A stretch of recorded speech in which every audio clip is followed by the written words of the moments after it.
Hello and welcome to Tim Harvey blog or the Veteran Support Hub page on Facebook. This is a video blog, and it's basically, this one is to give you my experiences, and I'll reiterate my experiences from the British Army's mental health and understanding.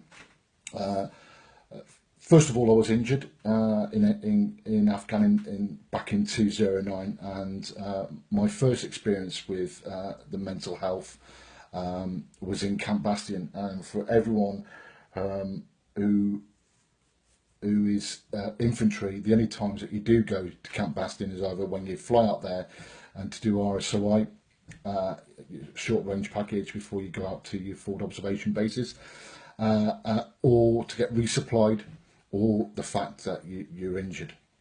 So I arrived back in Camp Bastion. I went to see the doctor, who then sent me to physiotherapy. I'm keeping the long story short, by the way. Yeah. So I was sent to physio, and physio basically said that I explained my injuries and the fact that I wasn't sleeping and getting terrible thoughts. So I was sent. She then sent me to the mental health. Now, the mental health team who were there, obviously they do a good job to most. This is just my experiences, by the way. I'll try and keep reiterating that. I don't want suing. I've got no money. So I saw this guy, and he said to me, he interviewed me, or whatever you call it, evaluation probably, and I've seen him a couple of times. The first one, we were basically talking about the incidents and the fact that I wasn't sleeping, and etc. etc. But the second time I've seen him, and more to the point, he said, "What have you told you? Are you married? And what have you told your partner, your wife?" And I said, well, pretty much the truth. The aspect is that I'd arrived back in Camp Bastion and I was safe, and but I was there because I was injured. It was an old injury that flared up. You know, play on words, play on things, if you like. But I wanted to get fixed, because I wanted to get back out to the company, B Company 4 Rifles, part of the fire support group. So I wanted to get back, and so I wanted to get fixed, get some physio, get some whatever it was, see if my injuries were real. That will come apparent later. See if my injuries were real, and to go back to Fob Salab in Nadi Ali.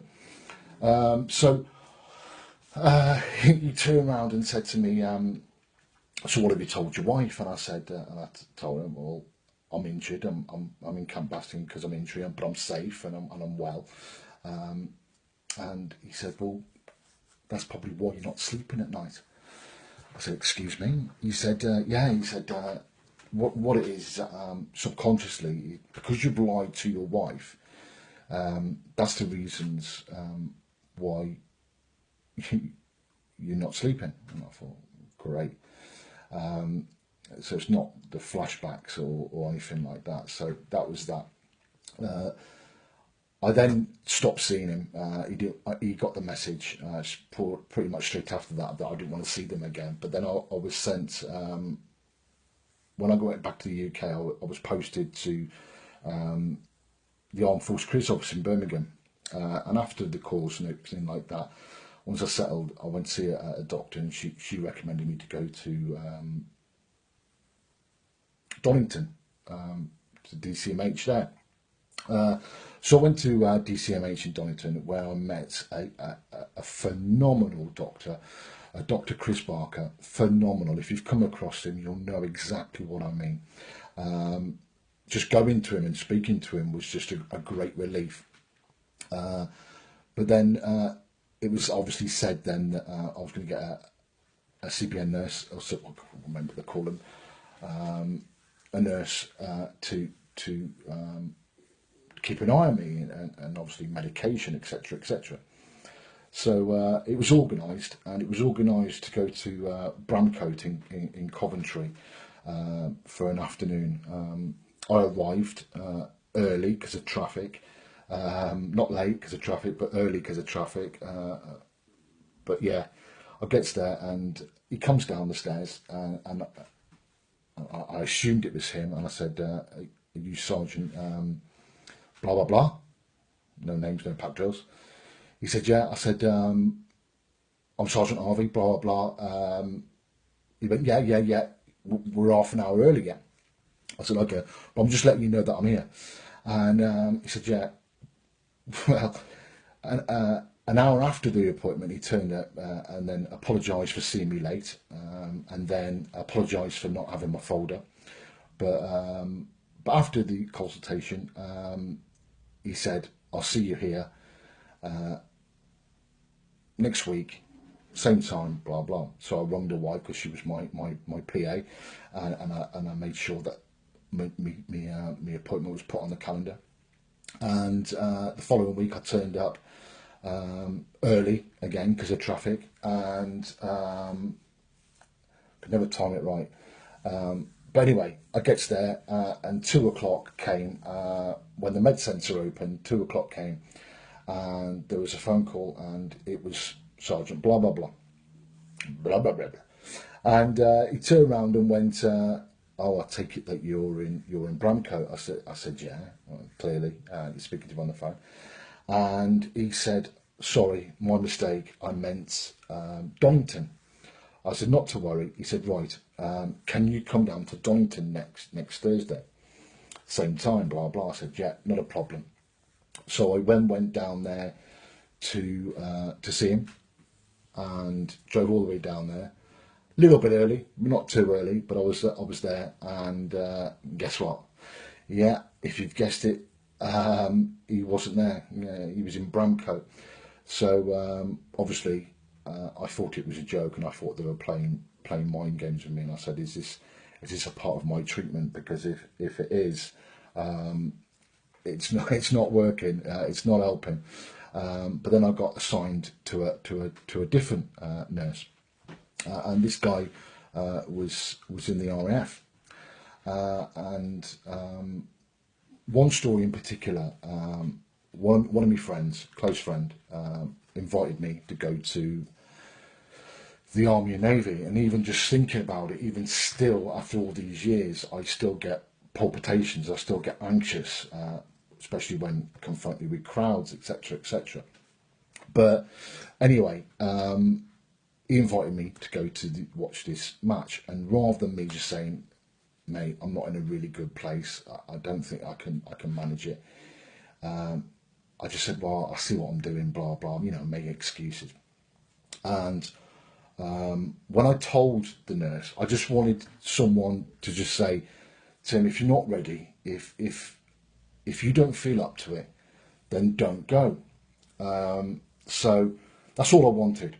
And I was even getting anxious during the consultation with him about going. My breathing was erratic, etc., etc. People with post-traumatic stress will understand exactly the anxiety that I was feeling during this time. And as I said, all I wanted was someone to say, "Listen, if you don't want to go, don't go." Well, it doesn't matter what he said during the half-hour consultation, but towards the end of it, he said, I said, what about this thing? What about this Army Navy? He goes, "You know what?"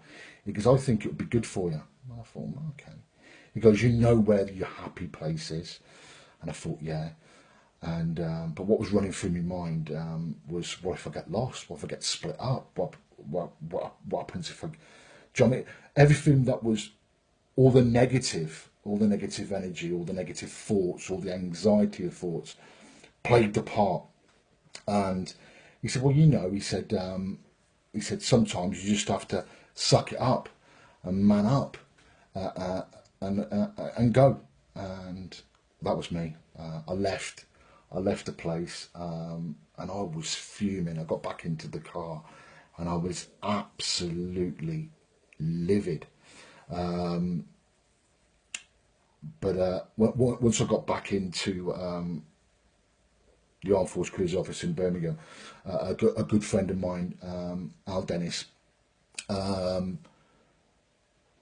going through exactly the same things as me, being injured in Afghan, same time frame, and he just said exactly what I wanted to hear, and then I just got to realising then sometimes it's a lack of understanding.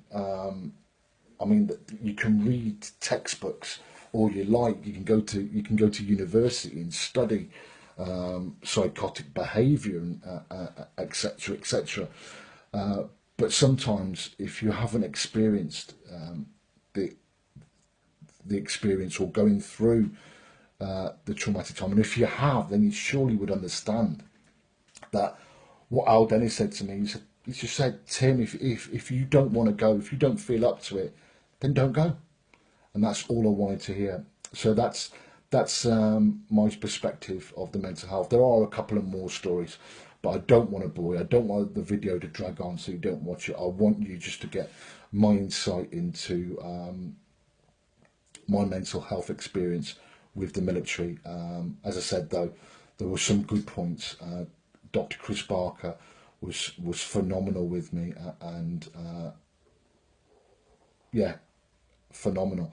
Really good doctor. Just a shame that the nurses just read books, think they know it all, and haven't got clearly the experience that us guys need. And I think I'm hoping that this page will help the guys out there. If you're feeling like this, if you have anxiety because of certain aspects in your life, or something triggers you, then please do get in touch. To summarise is that I did get some help through them, and it's called EMDR, and I will cover that in my next video. EMDR will be the next video, and the next topic what I will discuss, and how it helped me. And hopefully, if you haven't heard of it, you've heard of it now, and it might prompt you to go to seek some help and ask for it. But hopefully, by the time the video comes up, you've already spoken to me, and I obviously recommend, if you haven't already had it. It doesn't work for everyone, but it'll be covered in the next video. Love you all. Stay safe, stay frosty, and I look forward to doing my next video on the next topic, EMDR. Take care. Bye-bye.